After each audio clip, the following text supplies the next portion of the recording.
Hey friends, in today's video, I'm going to share with you how to navigate your inner critic and the feelings of discomfort that come up when you start living a heart-led life. So what do I mean by that, heart-led life? It's making the transition from functioning solely out of your brain and tapping into your inner wisdom.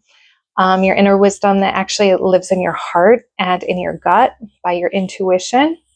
Right? You're starting to make decisions instead of just based solely off of logic and reasoning and probably external expectations, right? Our programming and conditioning, to how you actually feel about things, what you want for your life from from this heart-centered place. And I feel like this is a really important step in our healing journeys to reclaim our power, to start reorganizing our life around the things that light us up from the inside out, instead of just some checklist that we thought that we were supposed to hit.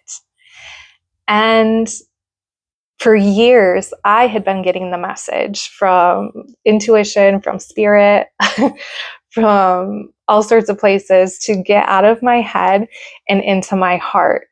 And I would get the messages over and over again, and I didn't fully understand what they meant, especially at first, because I was so disconnected from my body and from my feelings. For the majority of my life, I have just been functioning out of overthinking and basing a lot of my decisions on external expectations, what I think other people want from me, what I think I'm supposed to be doing according to what I've been shown through societal norms and pressures and things like that. I was outsourcing my power by solely basing these decisions, my important life decisions, off of things outside of me. And that sounds so crazy to me now. I really can't believe that I've lived most of my life that way until recently. And now that I know that I have this innate wisdom that lives inside of me, our heart has its own wisdom, our gut, our intuition, we have all of these inner nudges and our inner compass, right?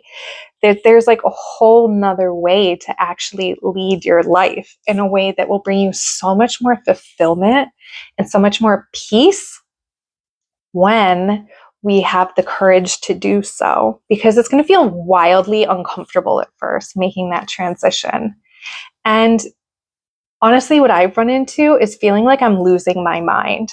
So this is where I bring up the feelings of discomfort, and the idea of the inner critic is my inner critic sometimes was running absolutely wild, and just these messages and these feelings of Britt, you've lost your goddamn mind.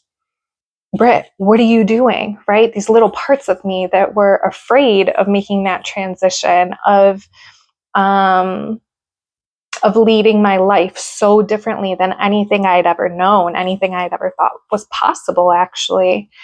And I've come to realize that your inner critic and some of these inner voices that are actually ruling your life just come from the ways in which you grew up.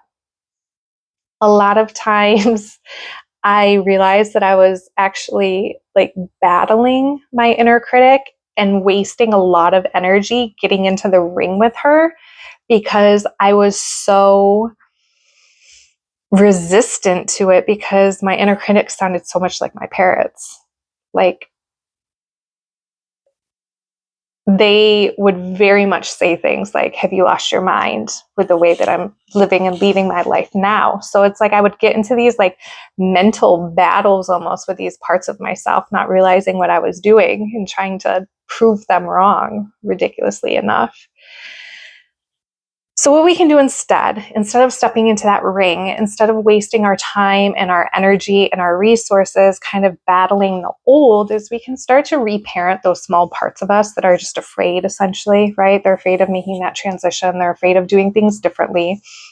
We can reassure them that, hey, we've got this, build up that trust, build up that inner relationship with yourself, and don't forget to check in with them regularly. Right? You want to make sure that like these smaller inner children parts of you feel seen and heard and validated in order for them to let you move forward. That's the real trick here, honestly, is learning to feel our feelings, learning to validate these parts of ourselves, because they hold a lot of the keys to our freedom, to the ways in which we actually want to be living and leading our lives. But they feel wildly uncomfortable at first because they feel unsafe. It's new, it's unfamiliar. So I actually heard this song today that kind of inspired this video. And the lyrics of it said, to find your heart, you've got to lose your mind. And it just like made me reflect over the last, I don't know, 4 or 5 years, essentially really diving deep into this stuff, how much really finding your heart, finding your soul, and learning to trust it, learning to listen to it and to lead from these other places of wisdom instead of just our overthinking and just our brains, it will have you feeling like you're losing your mind. And so many times I've had to reassure myself that it's okay and that I'm safe to do so, that it's okay to make decisions sometimes that don't technically make sense to my brain, to some of these parts of me. They don't have to make sense to my brain anymore because they feel right in my heart. Really learning to trust that, your inner guidance system, your feelings, when something feels right to you. And you can take small steps at first and kind of build up that trust with yourself, I suppose. You don't have to go all in at once.